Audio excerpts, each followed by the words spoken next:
আপনাদের রাধাকুণ্ড শ্যামকুণ্ড গিরিগোবর্ধন চ্যানেল থেকে সুস্বাগত। আমরা এখন কোথায় আছি বলেন তো মা? আমরা আছি শিবাস আঙিনায়। এই আঙিনায় ভগবান শ্রীকৃষ্ণ চৈতন্য মহাপ্রভু তিনি সর্বপ্রথম নাম সম্প্রচার করেন। এখানেই তিনি জায়গা পেয়েছিলেন, কেননা নবদ্বীপের হাটে বাজারে ঘাটে রাস্তায় কখনো কোনো জায়গায় কেউ নাম করার সুযোগ সুবিধা আমার প্রাণ গোবিন্দকে দেয়নি এবং তিনিও পাননি। তিনি নামের নামই না, শ্রীকৃষ্ণ চৈতন্য মহাপ্রভু তিনি আমাদের নাম বিতরণ করার জন্য কলিযুগে এসেছিলেন, কলির জীবকে উদ্ধার করার জন্যে মা। তাই সেই শিবাস আঙিনায় এসে আমার নিজের খুব আনন্দ লাগছে এবং ভগবানের কৃপার্থে নিজেকে লাগছে, জানেন তো মা। কেননা এই আঙিনায় না আসলে নবদ্বীপ ধাম আসার কোনো সার্থক হয় না। কেন বলো তো মা? যেখানে ভগবানের অনুগামী ভক্তবিন্দু তারা যদি নাম সংকীর্তনের মাধ্যম হোক, আমরা তীর্থস্থানের মাধ্যমে একবার অন্তত শিবাস আঙিনা আসতে হবে। সেখানে এলেই ভগবানের কৃপা অবশ্যই আপনারা পাবেন। কেন এই জায়গাটার নাম হচ্ছে নবদ্বীপ, ভগবানের প্রাণের সেই জন্মভূমি, আবির্ভূত জায়গা, তাই না? সেই সুরধনী গঙ্গা আপনারা দেখতে পাবেন এবং অবশ্যই জানেন যে ভগবানের কৃপায় আজকে আমাদের শিবাস পণ্ডিত কতভাবে মুগ্ধ বা কৃপার্থী হয়েছিল। একদিন ভগবান তিনি কি করতেন? সর্বদা হাটে বাজারে ঘাটে পথে তো নাম করতেন, একবার কৃষ্ণ বলো, একবার কৃষ্ণ বলো, এই জয়গান তিনি করতেন। শিবাস পণ্ডিত বললেন, প্রভু আমি বলছি এইভাবে দাঁড়ে দাঁড়ে হরিনাম না করে আমার ওই ভাঙা কুঠিরে যদি তুমি হরিনাম বিতরণ করো, তাহলে আমিও কৃপার্থী ভক্তবিন্দু একটা জায়গা পাই সঠিক নাম সংকীর্তন করার জন্য, তাই না? ভগবান কত খুশি হয়েছিল। সেই শিবাস আঙিনায় বসে ভগবান সর্বপ্রথম নাম বিতরণ করলেন, সবাইকে নিয়ে ভক্তবিন্দুকে নিয়ে নাম সংকীর্তন করলেন। এবং আপনারা জানেন যে শিবাসের একমাত্র পুত্র, সেই পুত্র মারা গিয়েছিলেন, তাই না মা? এবং শিবাস পণ্ডিত তার স্ত্রী মালিনী কত ভক্তিপরায়ণ ছিল।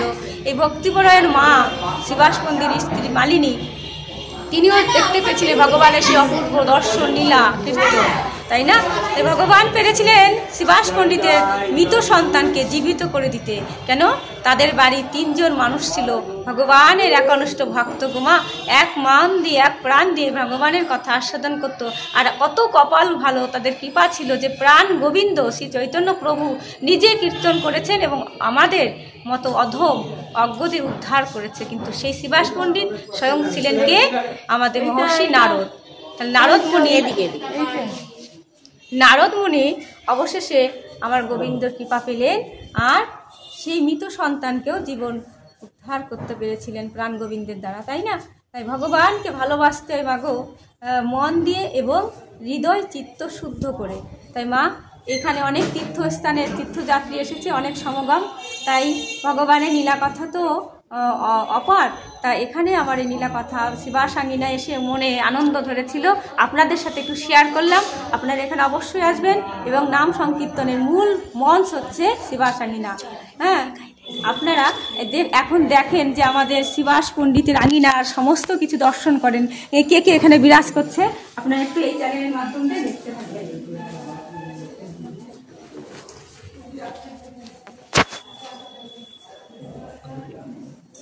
দর্শন করুন আপনারা শ্রী নিত্যানন্দ বংশত 10তম পুরুষ প্রভুপাদ শিল প্রভাতচন্দ্র গোস্বামী সমাহিত।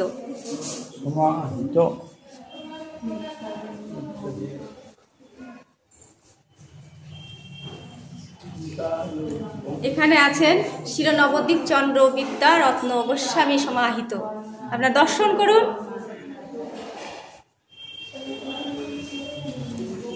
এখানে কারা কারা বিরাজ করছেন বলেন তো মা? বলরাম, সুভদ্রা, জগন্নাথ, রাজা প্রতাপ রুদ্র, রায় রামানন্দ, স্বরূপ দামোদর, সার্বভৌম ভট্টাচার্য।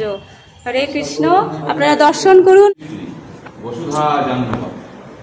আর এই যে চরণ চিহ্ন দেখছেন কাঠের বাক্সের মধ্যে, এটা গৌরাঙ্গ মহাপ্রভুর চরণ। এই চরণ স্পর্শ করিয়ে শিবাস পণ্ডিতের মরা ছেলেকে বাঁচিয়ে কথা বলিয়েছিলেন, এই সেই চরণ। আর ওই যে সেই মরা ছেলের ছবি ওই দেয়ালে কাঠের মধ্যে, আগেকার দিনে মাটির বই, ওই মরা ছেলে। এই পাশে আসুন, এইদিকে সামনে আসুন। আর ওই শিবাসের ছেলে মরে যাওয়ার পরে মহাপ্রভু এইখানে নাম যজ্ঞ দিলেন, এইখানে নাম সংকীর্তন করিয়ে এইখানেই 64 মন্ত্রের ভোগ লাগালেন। এই যে 64 মন্ত্র। আর এই হচ্ছে পঞ্চতত্ত্ব। এই পঞ্চতত্ত্বের নামে নামে আজও নিত্য ভোগ হয় এখানে। সেই ভোগের প্রসাদ আছে, বাড়ির জন্য নিয়ে যাবে। ওই মহাপ্রভুর চরণের তুলসী ফুল দিয়ে প্রসাদ দেওয়া হয়। এখানে 20 টাকায় পাবেন শুকনো মিঠাই। এটা 1 মাস 2 মাস থাকবে, নষ্ট হবে না। এদিকে সামনে আসুন সবাই, চরণামিত নিন আর প্রসাদ দিতে নেবেন, শুকনো মিঠাই বাড়ির জন্য নিয়ে যাবেন। এটা নষ্ট হবে না, এটা 1 মাস 2 মাস থাকবে। এটা বাড়িতে নিয়ে গিয়ে সকলকে প্রসাদ দিতে পারবেন।